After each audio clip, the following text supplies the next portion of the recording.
I'm Heidi Manicherry. I'm one of the teachers of the deaf at Send Success, and today I'm going to be doing part 3 of the webinar, and we're going to be looking at the impact of hearing impairment.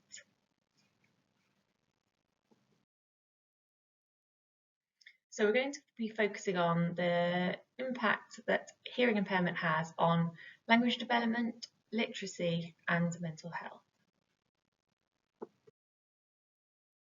So what is the impact of hearing impairment? So there are 4 main ways in which hearing impairment impacts an individual.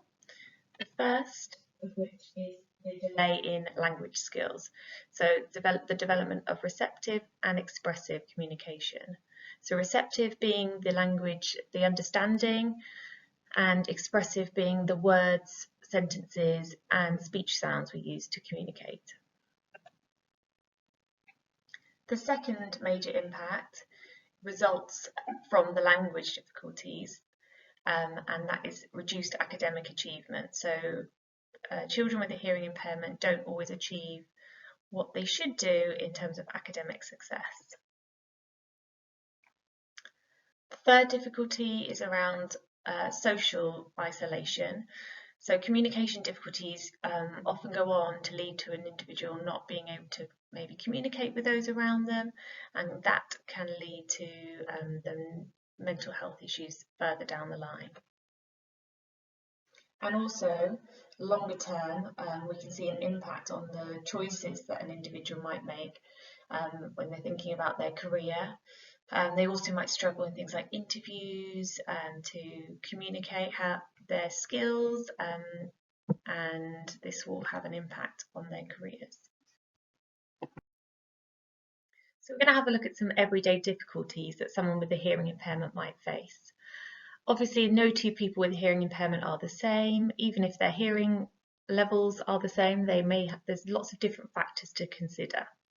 And the first of which is the age at which they were diagnosed. So in the UK, we have a newborn hearing screening test that happens as soon as a baby's born in hospital.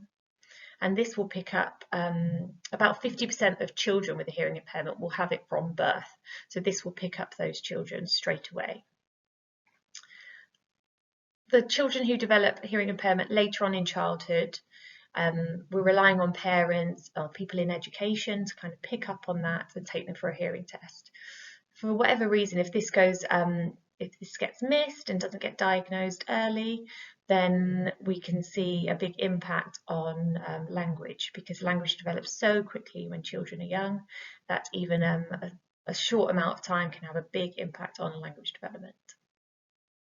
The second of which is kind of self-acceptance and the relationship with listening devices and equipment.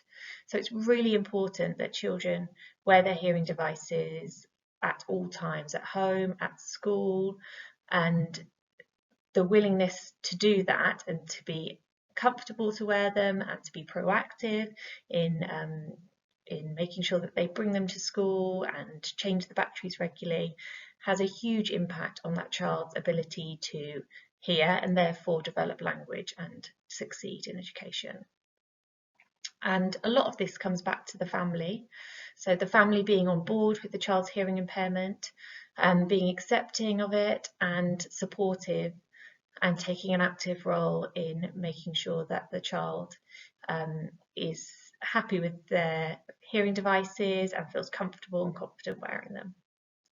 And also support within education makes a huge difference to that child's outcomes. We're thinking about things like setting up the environment, which we'll talk about in the next webinar, and also just making sure that the child has the best access to language within the education setting, and that the teacher's doing everything they can to make sure that that child is able to hear in school. So we're going to have a think about some of the common issues that someone with a hearing impairment might face. The first one is other people's just lack of understanding. So if you've had no experience of someone with a hearing impairment before, it can be really a common assumption that because people are wearing their hearing devices, that they're able to access speech and language the same as anyone else. And this isn't the case. They will still have trouble in a lot of situations, and things need to be adapted to allow for this. The second is faulty or inadequate equipment. So people with hearing impairment are reliant on their hearing devices, and like with all technology, inevitably things do go wrong, and there can be times where someone is not able to access speech and language well at all, and therefore are missing out on that learning and language development.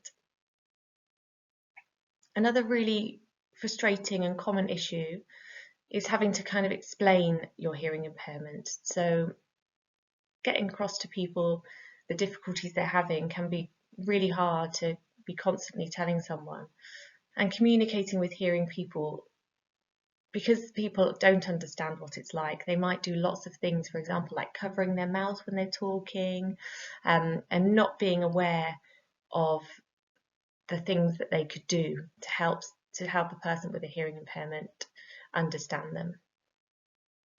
And background noise is something that happens everywhere, especially within classrooms and schools, noisy playgrounds.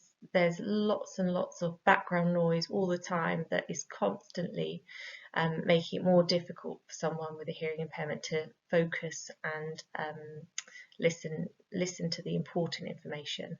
And background noise is really difficult to filter out. Something that we might do quite easily, maybe a small noise of a fan, that's something that can be really distracting for someone with a hearing impairment. So another common issue is keeping up with conversations. So especially in schools with lots of children, teenagers, conversations can move very quickly between lots of people, and that can be really difficult for someone with a hearing impairment. They may miss out on some information, meaning that they kind of get lost mid-conversation, and it can be really hard to keep asking people to repeat things for them, and can mean they kind of avoid those situations because they're tricky. Another really common issue is just tannoy announcements that happen kind of on the underground, that convey really important information. If you don't understand that, that can be quite frightening, and people might avoid situations where they are reliant on listening to those tannoy systems. Regulating the volume of your voice is something we do because we listen to our voices to adapt our volume, and if you don't have that that constant feedback, then that can be something that can be quite tricky. They might actually talk more quietly. So that's something that we might have to work on, is them raising the volume of their voice and providing the feedback, because they're not getting that themselves. And just answering the phone. So things like FaceTime can be really helpful. So if someone's quite reliant on lip reading, they might find it easier to see someone's face and talk that way. But just speaking on the phone can be a real challenge, and something that people with a hearing impairment are facing every day. So we're going to talk about kind of explaining and sharing the difficulties. Someone with a hearing impairment can find it really hard to do this. And I think I spoke about it briefly before, but if someone really isn't doing things that are helpful, and someone with a hearing impairment cannot understand or hasn't heard or understood, then it can be really, really difficult to tell someone to change their communication style. And often someone with a hearing impairment might just, especially in a classroom situation, might just copy someone next to them.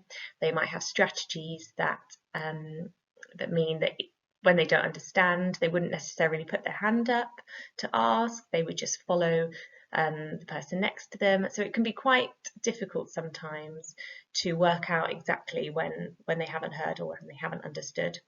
And we'll talk about that in the next webinar, about strategies that can be really useful. I think we've all encountered this, that when if we don't understand someone or haven't heard something, asking someone to repeat is kind of okay. But if you still haven't heard by maybe the third time, then it can be quite easy to just pretend you've understood and maybe move on to something else and change the subject. And if you're encountering that all the time and asking people to repeat, you might just give up and that can be really common, that if someone with a hearing impairment doesn't understand, they might maybe ask once, but then they'll just change the subject or move on to something else. And telling someone that they have a hearing loss, even people who've had a hearing loss, they're adults, they're very confident people, but actually going into the fact they have a hearing loss and they're struggling to follow might not be something they really want to explain and tell people all the time, so they might just use strategies to cope. So we're going to have to think about the impact on language development. This is the language pyramid and can be a really useful way of thinking about how speech and language develops. We've got the foundation skills at the bottom, so the social interaction, play skills, attention and listening. And then on top of that, we build our understanding of words and sentences. And then once we understand words and sentences, we're able to use them appropriately. And then our speech sounds are the kind of the icing on the cake, really, when we get those right. So someone with a hearing impairment is likely to have trouble in all of these different areas of language. And we're going to have a little bit think about why that is. So social interaction and play. So from a really young age, children learn from the children around them. They overhear language, they pick up on things that adults are saying, that other children are saying. And if you're not having those experiences, or your hearing isn't as good as the others, and so you're missing out on that, then that can have a big effect on language development. Attention and listening skills. So we've already talked about how difficult it is to tune out background noise. And if you're having to do that a lot in school, for example, on the carpet, you're having to listen for a long time and try and focus on the teacher, you can get really tired very quickly. So it's really important that someone with a hearing impairment has a bit of a break from those noises, maybe a bit of time away in a quiet room for them to not have to listen and attend. And also, as we spoke about before, even if you're wearing your hearing devices and everything is working brilliantly, you're still listening through a damaged auditory system. So you're not going to have the same experience as someone who doesn't have a hearing impairment. So there is going to be information that's missed. So the understanding of language. So someone with a hearing impairment is likely to have not as good as auditory memory. So keeping long instructions, for example, in a child's head might be really challenging. So it's really important that teachers and parents are aware of that and maybe try and break down instructions into small chunks. And we'll talk about that more in the next webinar. And also, if there are certain sounds, in the previous webinars, I know Sue spoke about some of the sounds that are difficult, some of the high frequency sounds.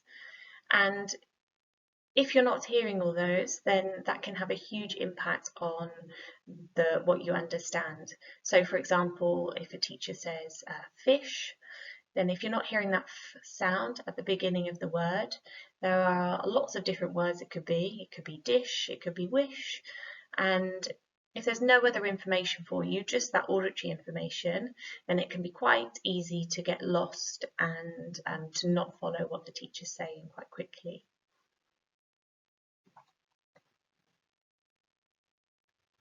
And because of difficulty in understanding, that will also impact the vocabulary that a child develops.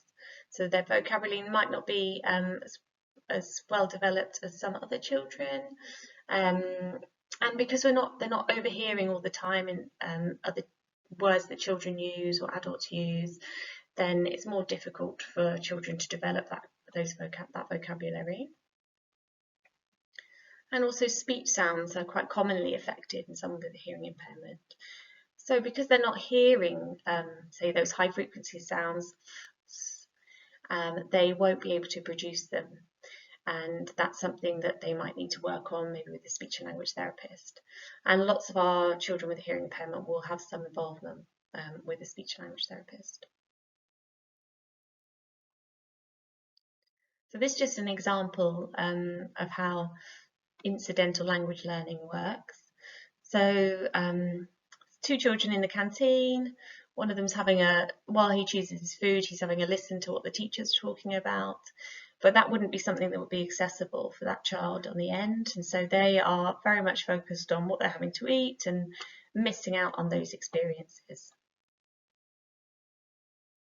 So next we're going to have a think about the difficulties that someone with a hearing impairment might face with their literacy skills. So processing the phonemes, we've just talked about this briefly, but high frequency sounds can commonly be really difficult with someone with the hearing impairment to hear. And therefore things like phonics, when we're doing the high frequency sounds, it might be really important to have more visual information for them. And we'll talk about the different strategies in the next webinar. But yeah, those sounds can be really hard for someone to hear with a hearing impairment. So yeah, we mentioned this before, but this can come across in writing quite commonly, just that lack of breadth of vocabulary. So they might know the bird, but they might not know that there are, lots of different types of birds, for example.